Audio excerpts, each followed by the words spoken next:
Hello friends, good evening. Welcome to Sam Biology class. Friends, today we shall discuss about mucosa associated lymphoid tissues. Before that, I request all of my friends, those have not subscribed my YouTube channel, please subscribe. The mucosa layer of the alimentary canal, the respiratory and the urinogenital tract is provided with dispersed groups of lymphoid tissues known as mucosa-associated lymphoid tissue MALT. These tissues are usually without a capsule. Payer's patches, tonsils and appendix are good examples of mucosa-associated lymphoid tissue.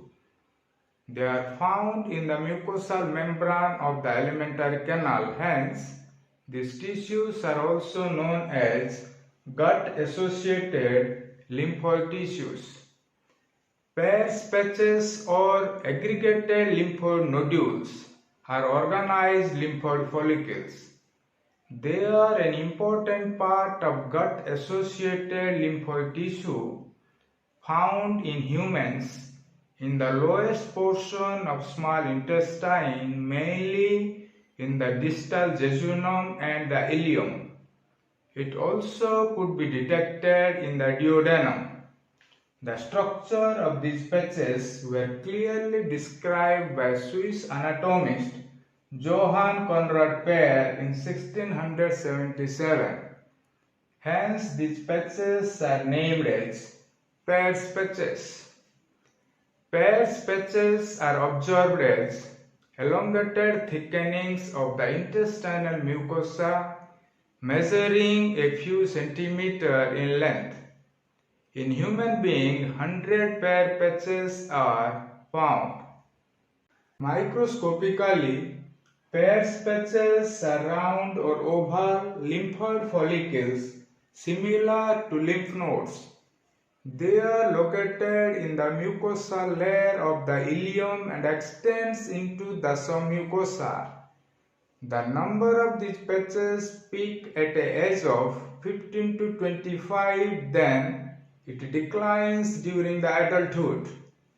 Payer's patches are more numerous in the distal ileum where they form a lymphoid ring. About 46% of these patches are concentrated in the distal 25 cm of the ileum. The size, shape and distribution of Payer's patches varies from individual to individual. Payer's patches are characterized by the presence of follicle-associated epithelium which covers all lymphoid follicles. This figure shows the structure of a Payer patch. These are the dendritic cells which play specific roles. And these are the lymphoid follicles having germinal centers. B lymphocytes are found to dominate the germinal center and T lymphocytes are present in the zone between the follicles. This follicle-associated epithelium differs from a typical small intestinal villus epithelium in many aspects. Number 1.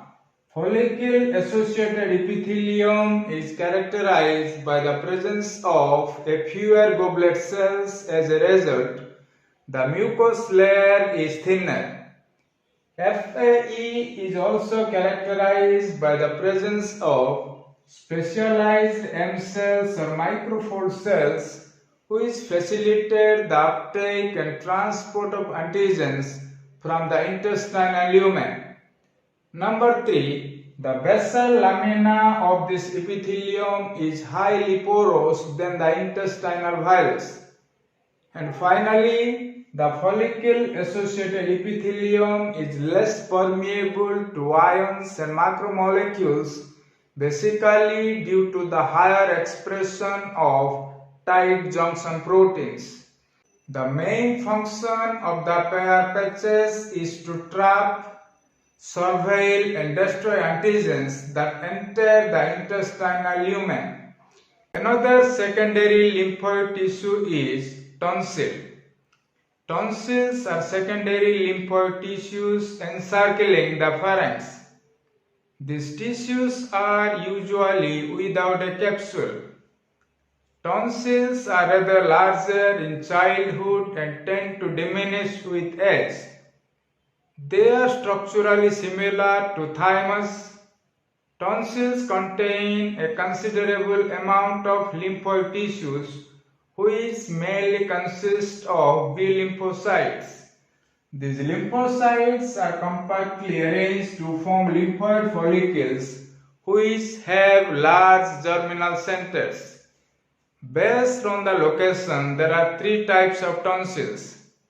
Palatine tonsils, which occur on the palate, lingual tonsils, which are present at the base of the tongue, and pharyngeal tonsils, also called as adenoids, are located at the back of the pharynx. Like other lymphoid tissues, tonsils also provide resistance to infection. They are thought to sample microbes in the inhaled air and produce suitable antibodies.